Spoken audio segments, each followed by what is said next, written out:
Hello friends, welcome to my channel Santosh kitchen. আশা করছি আপনারা সকলে ভালো আছেন, সুস্থ আছেন বন্ধুরা। আমি আজকে আপনাদের সঙ্গে শেয়ার করব বন্ধুরা দারুণ মজার রেসিপি ক্ষীরের গুড়গুড়া পিঠা বা খেজুরে গুড়ের গুড়গুড়া পিঠা। এটা দারুণ খেতে, ছোট বড় সকলে খুব মজা করে খেতে পারে।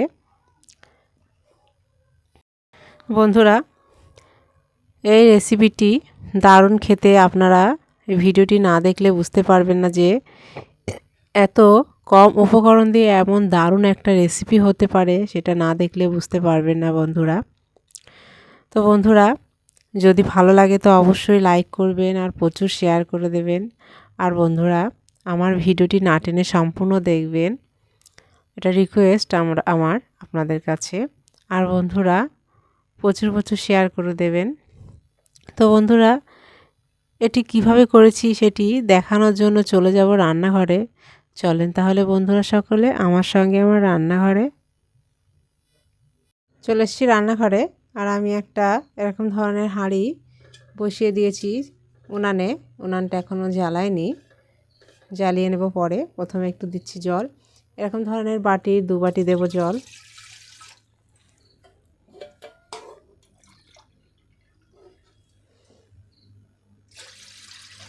এটা ভালো করে ফুটিয়ে নেব টকবক করে। জলটা ফোটার জন্য উনানে দিয়েছি, হালকা হালকা বুদবুদ উঠছে। আমি আরেকটু ঢাকা দিয়ে ভালো করে জলটা ফুটিয়ে নেব। হালকা করে দেখে নেব ফুটছে কিনা। জলটা ফুটে গেছে, এবারে আমি অল্প অল্প করে আটা দিয়ে দেব। এটা চালের আটা, আমি আগে করে চেলে রেখেছি। এরকম টকবক করে ফুটলেই দিয়ে দিতে হবে।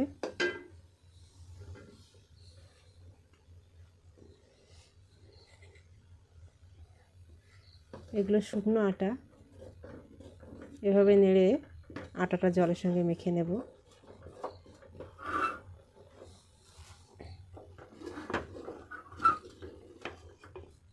আর একটু দেব।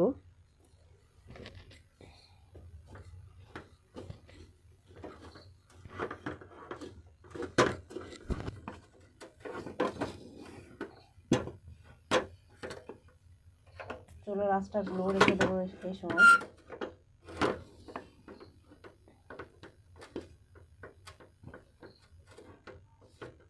এভাবে একটা ডো শেপ বানিয়ে নেব। ভালো করে মাখা হয়ে গেছে, আটাটা মাখা হয়ে গেছে। এই যে এরকম হয়েছে, এবার এটা নামিয়ে নেব।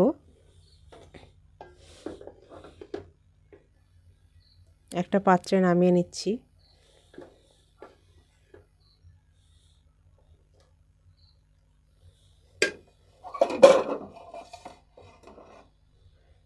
এটাতে নামিয়ে নিয়েছি। এটা হালকা ঠান্ডা হতে দেব। এরকম একটা পাত্রে জল নিয়েছি, এই জলে হাত ভিজিয়ে ভিজিয়ে আমি এটা ভালো করে মথে নেব। এভাবে মথে নেব, জলে একটু হাত ভিজাবো আর এভাবে মথে নেব।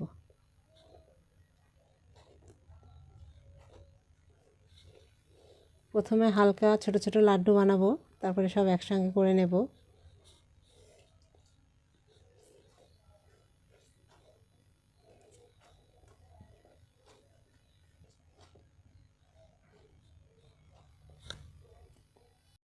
এবারে সব এক জায়গায় করে নিয়ে ভালো করে এভাবে মথে নেব।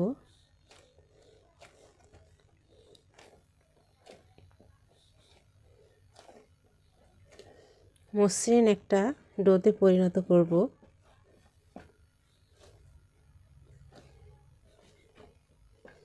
হালকা হালকা জলে হাতটা ভিজিয়ে নেব আর এভাবে মথে নেব সুন্দর করে।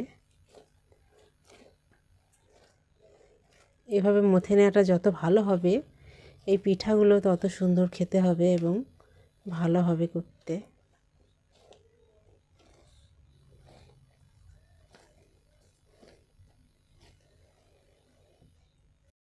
এরকম একটা গোল ডো বানিয়ে নিয়েছি, এবারে একটু একটু করে নিয়ে পিঠাটা বানিয়ে নেব। এরকম একটা লেচি কেটে নিয়েছি ছোট ছোট। এটা আমি এভাবে লম্বা করে পাকিয়ে নেব।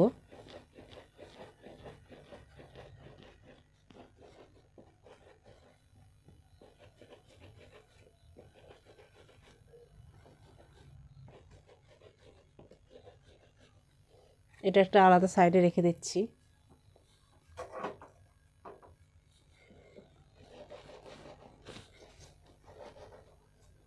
একটু আটা ছড়িয়ে দিচ্ছি, তাহলে এটা ভালো হয়, সুন্দরভাবে হয়ে যাবে এটা।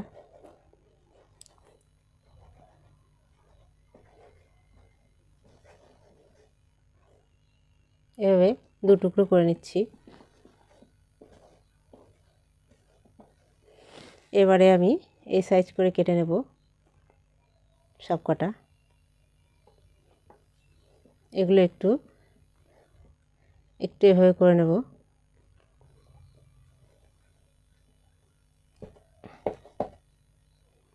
এই যে আমি সবগুলো এরকম ধরনের বানিয়ে নেব।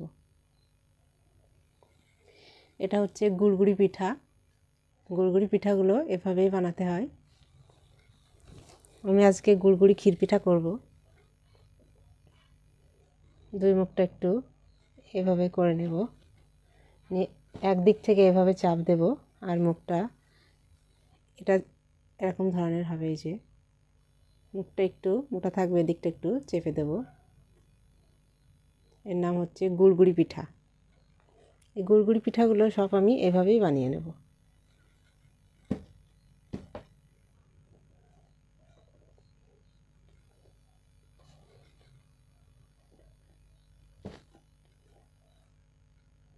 সমস্তগুলো আমি এভাবেই বানিয়ে নিচ্ছি।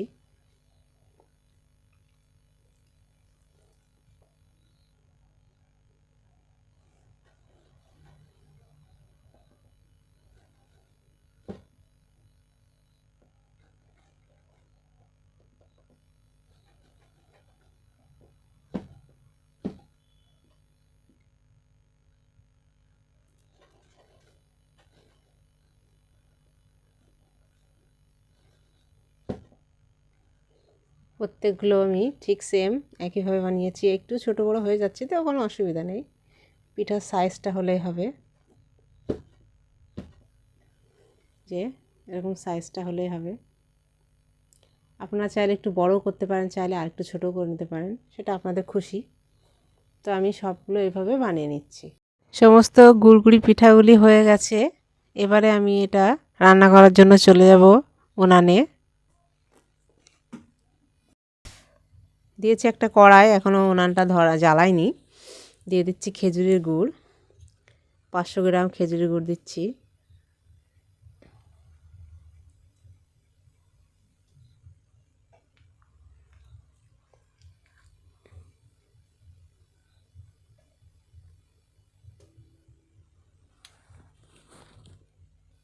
দিয়ে দিয়েছি, এবার দেব জল। বেশি করে একটু জল দেব। দিয়ে গুড়টা জলের সঙ্গে নেড়েচেড়ে মিশিয়ে নেব।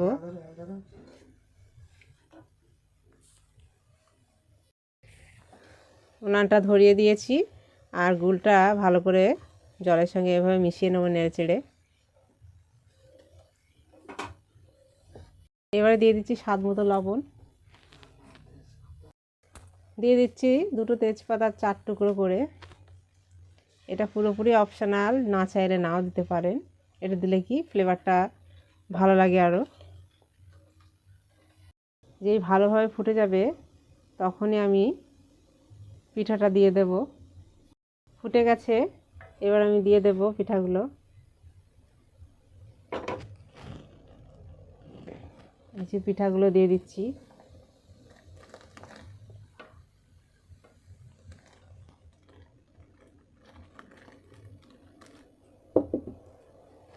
পিঠাগুলো সব দেওয়া হয়ে গেছে।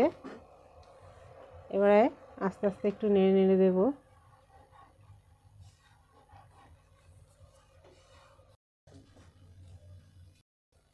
ফুটে গেছে ভালোভাবে, একটু নেড়ে চেড়ে একটু জলটা কমে আসলে নামিয়ে নেব। এটা হয়ে গেছে, নামিয়ে নিচ্ছি।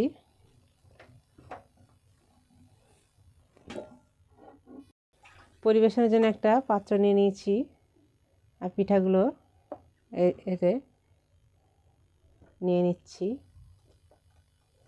খেজুরের গুড়ের গুড়গুড়ি পিঠা বা ক্ষীরের গুড়গুড়ি পিঠা দারুণ খেতে বন্ধুরা। এভাবে আপনারাও বানিয়ে খেয়ে আমাকে কমেন্টস করে জানাবেন কেমন হয়েছে আপনাদের।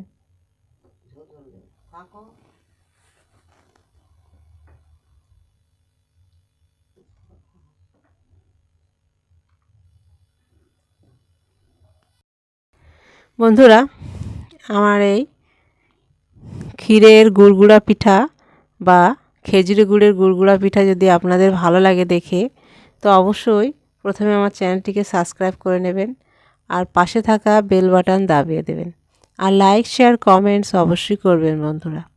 তো বন্ধুরা, আজ এই পর্যন্ত, আবার দেখা হবে নতুন কোনো রেসিপি নিয়ে। আজকের মতো বিদায় নিচ্ছি, টাটা।